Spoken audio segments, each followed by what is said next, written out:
تمہارا خون پیے گی اور ہمیشہ کے لیے امر ہو جائے گی، اور ایک ایسی زبردست طاقت حاصل کر لے گی کہ کوئی بھی اس کے آگے ٹھہر نہیں سکے گا۔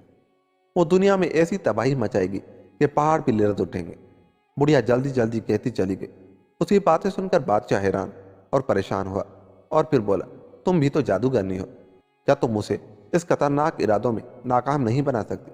میں تو نہیں، البتہ یہ کام تمہارا چھوٹا بیٹا کر سکتا ہے، جسے تم نے نہ سمجھتے ہوئے کہ وہ حکومت کے کام تو نہیں سیکھتا، سپاہ گری میں بھی اس کی کوئی دلچسپی نہیں، اور اسے اپنے شاہی محل سے باہر نکال دیا تھا۔ تم یہ سمجھ رہے تھے کہ تمہاری نافرمانی کرتے ہوئے وہ در بدر کی ٹھوکریں کھا رہا ہوگا، مگر ایسا نہیں ہے۔ اسے تو وہ نعمت حاصل ہو گئی ہے جس کے بدلے میں انسان ایسے سینکڑوں شاہانہ تک تو تاج ٹھکرا دے۔ اس کی روحانی قوت ایسی زبردست حد تک بڑھ چکی ہے، وہ تمام شیطانی قوتوں کو زیر کر دے گا۔ بڑھیا نے کہا، مگر میرا وہ بیٹا کہاں ہے؟ جب سے وہ گیا ہے اس نے تو کبھی پلٹ کر بھی نہیں دیکھا۔ بادشاہ نے کہا، اے بادشاہ، تم نے اس کو خود سے جدا کر لیا ہے۔ وہ جو زندگی بسر کر رہا تھا اس پر غور و فکر تو کرتے، اب تو میری قوت بھی اس کے سامنے بے بس ہے۔ میں نے بہت کوشش کی کہ اس کا پتہ چلاؤں، مگر میں بھی معلوم نہیں کر سکی۔ اب تو خود ہی اسے تلاش کرو، اور وہاں تم اپنے شاہی محل کے تہہ خانے کی سخت نگرانی کرو، اور سپاہیوں کا 24 گھنٹے پہرا لگا دو تاکہ وہ چڑل اسے وہاں سے لے نہ اڑے۔ اور ایسا ہو گیا تو سمجھ لو کہ وہ ڈائن تمہیں ضرور ہلاک کر کے ان 7 پیالوں میں تمہارا خون پی جائے گی۔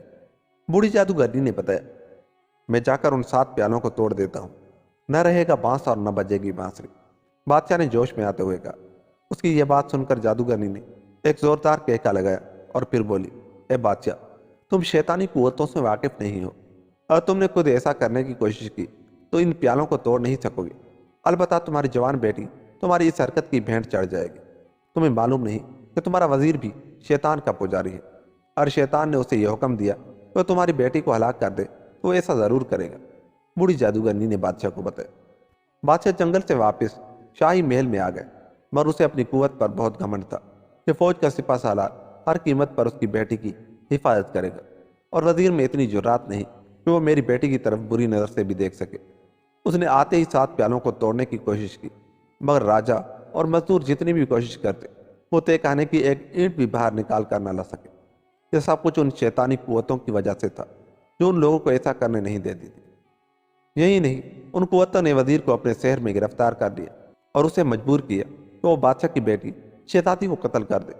وزیر میں اتنی ہمت نہیں تھی، مگر وہ شیطانی قوتوں کے تابع ہو چکا تھا، اس لیے اس نے چپکے سے جا کر شہزادی کو قتل کر دیا۔ ادھر بادشاہ راج اور مزدوروں پر زور دے رہا تھا کہ تہہ خانے کو جلد سے جلد کھولے۔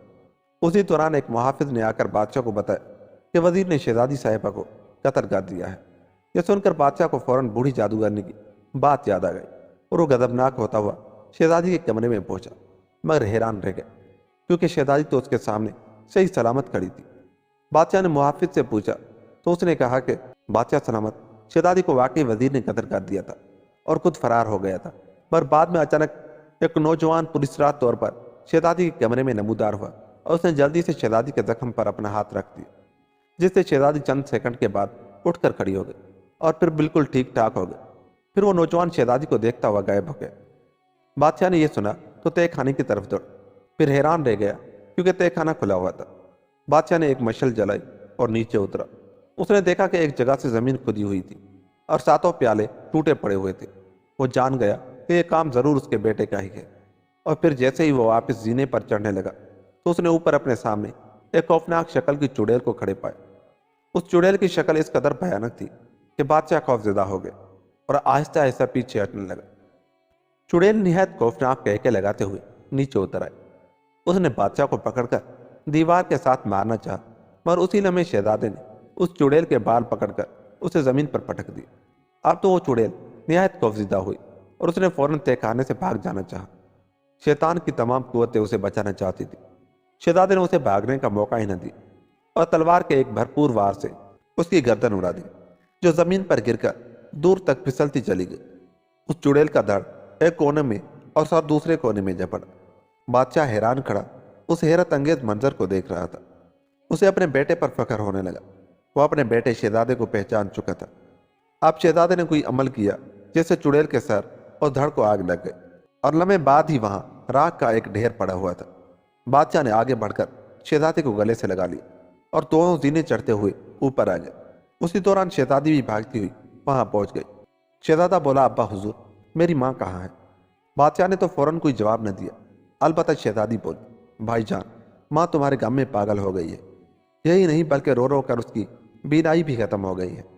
ہم لوگوں نے اسے زنجیروں سے باندھا ہوا ہے تاکہ وہ خود کو کچھ کر نہ لے۔ یہ سن کر شہزادہ بے چین ہو گیا اور بولا، بہن، مجھے فوراً اس کے کمرے میں لے چلو جہاں ماں موجود ہے۔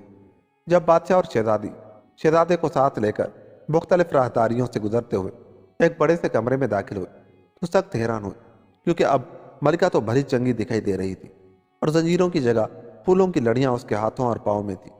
ملکہ نے اپنے بیٹے کو پہلی ہی نظر میں پہچان لیا اور آگے بڑھتے ہوئے اسے گلے سے لگا لیا۔ دونوں ماں بیٹے کافی دیر تک روتے رہے۔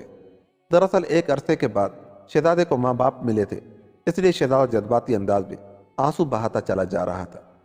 پھر شہزادہ شاہی محل میں رہنے لگا۔ شاہی محل کی سوگوار فضا میں دوبارہ خوشیوں کی شہنائیاں گونجنے لگیں۔ بادشاہ بھی ہر وقت بہت خوش رہنے لگا، کیونکہ اسے علم ہو چکا تھا کہ اس کا بیٹا نہایت خوش اسلوبی سے حکومت چلا سکے گا، اور پھر اس نے یہ اعلان کر دیا کہ اس کے بعد اس کے تخت و تاج کا مالک اس کا بیٹا ہوگا، جسے اس نے پہلے ولی عہد کے عہدے سے معزول کر دیا تھا۔